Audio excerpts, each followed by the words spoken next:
बोला। बहुत पहले की बात है। उस समय अमेरिका, यूरोप तथा सर्व एशिया के देशों में गुलाम प्रथा प्रचलित थी। एथेंस नगर में एक धनी जमींदार रहता था। उसके पास कई गुलाम थे। जमींदार बड़ा ही निर्दयी था। बात बात पर गुलामों पर कोड़े बरसाता और उन्हें भूखा रखता। उन्हें जंजीरों से बांध कर रखा जाता। तरह तरह के उन्हें कष्ट दिया करता।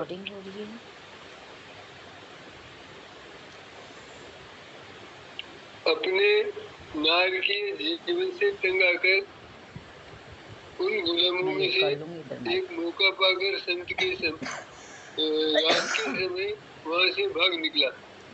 रात भर चलते चलते वह एक घने जंगल में जा पहुंचा। अब उसने जंगल में ही रहने का निश्चय किया, क्योंकि वो जानता था कि पकड़े जाने पर उसे मृत्यु दंड दिया जाएगा।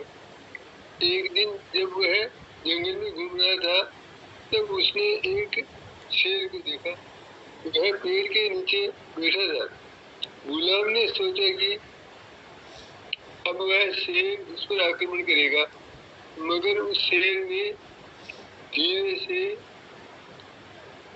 गुर्रा करके अपना दाहिना अगला पंजा उसकी ओर उठाया। गुलाम ने देखा कि उसके पंजे में एक बड़ा सा कांटा चुभा हुआ है। गुलाम की हिम्मत उस शेर तक जाने की नहीं हुई। शेर फिर गुर्राया और अपना पंजा उसकी ओर उठाया। उसके चेहरे पर क्रूरता नहीं बल्कि पीड़ा के भाव दिखाई दे रहे थे। गुलाम के मन में आज दया आ गई। उसने सोचा कि उस निर्दयी मालिक के हाथों से मरने के बजाय यह ज्यादा अच्छा है कि शेर उसे खा जाए।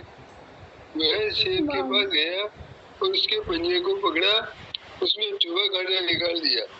शेर कुछ देर उसे कृतज्ञ दृष्टि से देखता रहा, फिर धीरे धीरे एक और चला गया।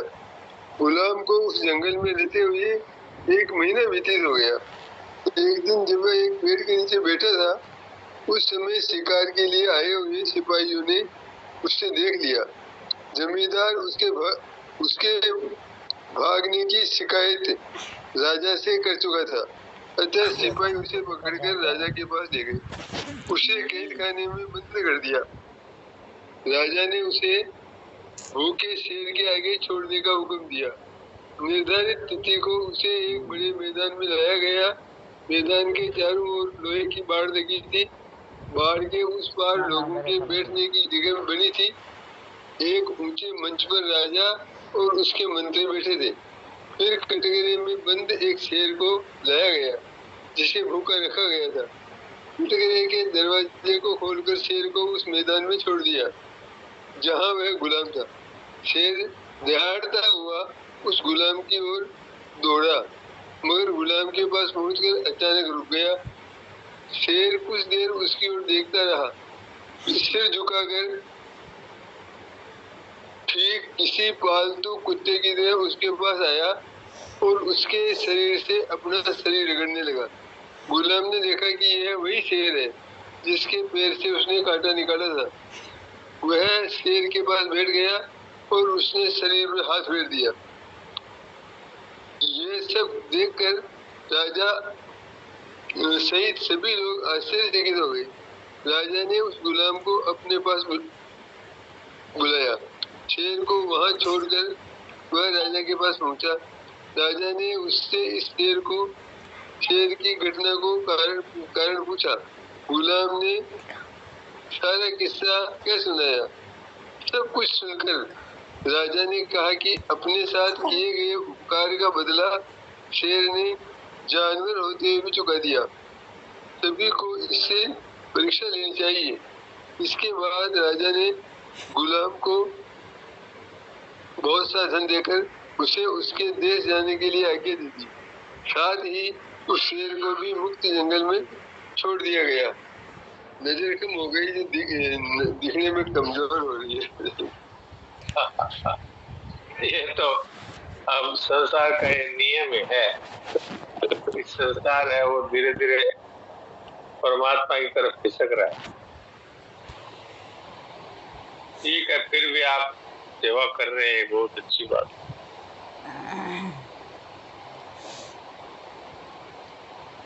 तो अब देखिए, आज की कहानी से बात सिद्ध हो गई कि जानवर भी अपने साथ की गई भलाई का और उपकार चुकाते हैं। मनुष्यों में तो ये बात होनी चाहिए कि कोई भलाई करे तब तो उसका उपकार करना ही चाहिए, लेकिन कोई भलाई नहीं करे तो भी उसका उपकार करना चाहिए। और संतों में तो इससे भी बड़ी बात है कि कोई हमारी बुराई करे तो भी उसका उपकार करे। वहाँ संत की ये बड़ाई मंद कर सो करे भलाई। कोई हमारे बुरा चाहता है, बुरा करता है, तो भी उसके साथ भलाई करे, ये है संत का स्वभाव। तो हमें तो यहाँ तक पहुंचना है, क्योंकि भगवान का ये स्वभाव है। भगवान ऐसे करुणा सागर है जो उनके विरुद्ध चलता है, उनको गालियां देता है, उसका भी भगवान भला करता है। जैसे माँ है, अपने लात मारने वाले बेटे को भी प्यार करती है। भगवान तो अनंत जन्म की माता है, उनकी करुणा का तो कोई पारावार ही नहीं। व्यक्ति ने प्रभु चित चूक किए कि भगवान याद ही नहीं रखते, इसने मेरी आज्ञा के विरुद्ध काम किया, मेरा विरोध किया, मुझे बुरा भला कहता है। ये बात भगवान देखते, सबको समान रूप से प्यार करते, पर जो उनको विशेष प्रेम करता है उसके तो वश में हो जाता है।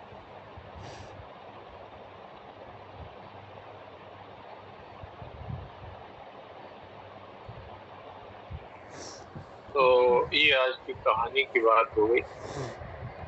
अब किसी का कोई प्रश्न हो तो प्रश्न करें।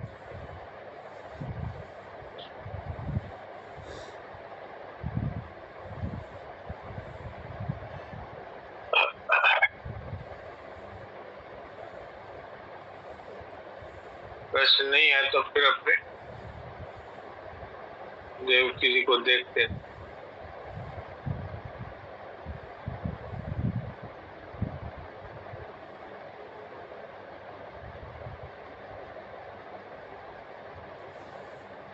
और देव किसी को सुना दीजिए।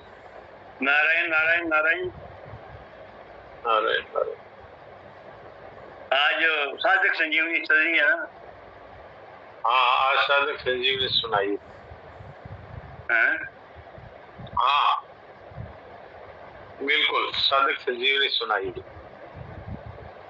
आज तो शनिवार है ना।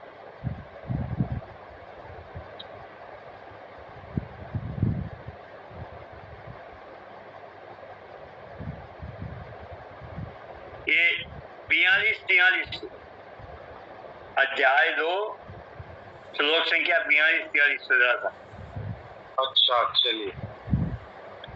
या मीमा पुष्पितां वाचम प्रवदन्ते विपश्चिते वेदवाद रतापार्थ नान्य दृष्टि वादिने कामात्माने स्वर्गपरा जन्म कर्म फल प्रदाम क्रिया विशेष बहुलाभ भोगेश्वर्य गति प्रति। हे पितानंदन, जो कामनाओं में तन्मय हो रहे हैं, स्वर्ग को ही श्रेष्ठ मानने वाले हैं, वेदों में कहे हुए सकाम कर्मों में प्रीति रखने वाले हैं, भोगों के सिवा और कुछ है ही नहीं ऐसा कहने वाले हैं, वे अविवेक की मनुष्य इस प्रकार की जिस पुष्पित दिखाऊ शोभा युक्त वाणी को कहा करते हैं, जो कि जन्म रूपी कर्म फल को देने वाली है, भोग और ऐश्वर्य की प्राप्ति के लिए बहुत सी क्रियाओं का वर्णन करने वाली है। व्याख्या। कामात मान है, वे कामनाओं में इतने रचे पचे रहते हैं वे कामना रूप ही बन जाते हैं। उनको अपने में और कामना में भिन्नता ही नहीं दिखती।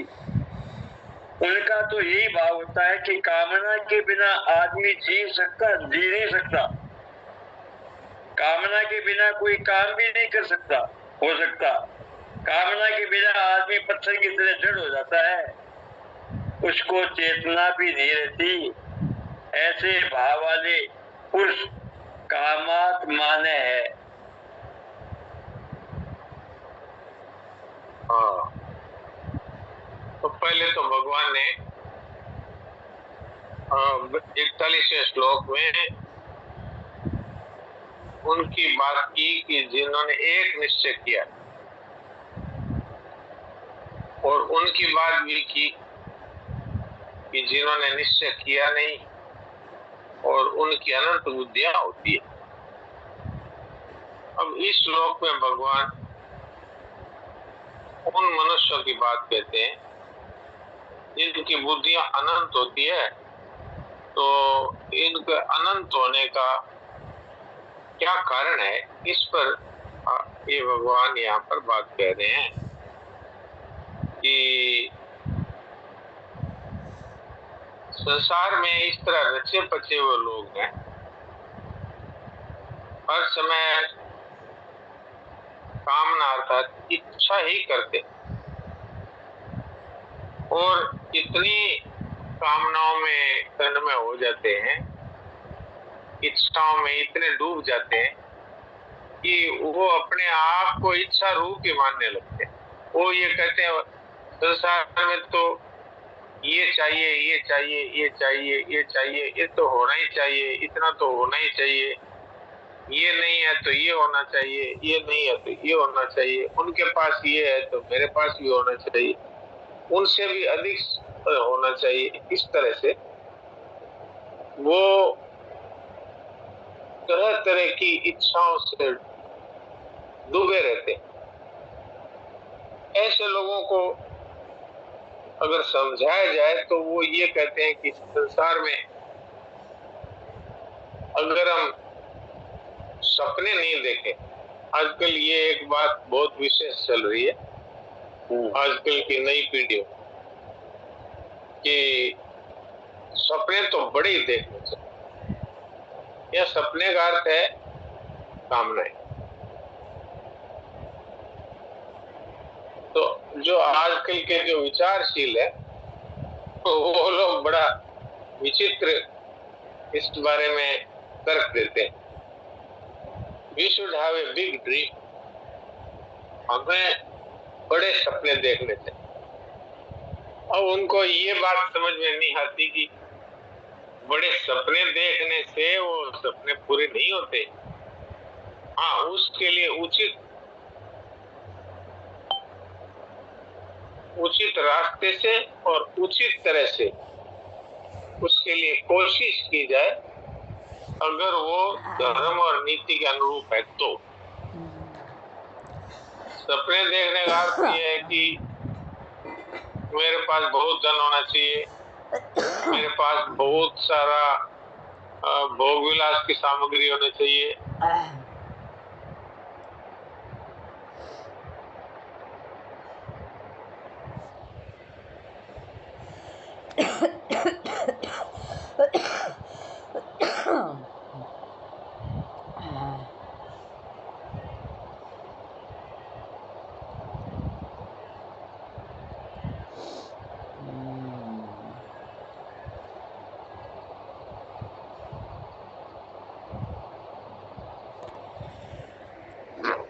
ये बीच में थोड़ा कोई व्यवधान आ गया तो समझ में नहीं आया।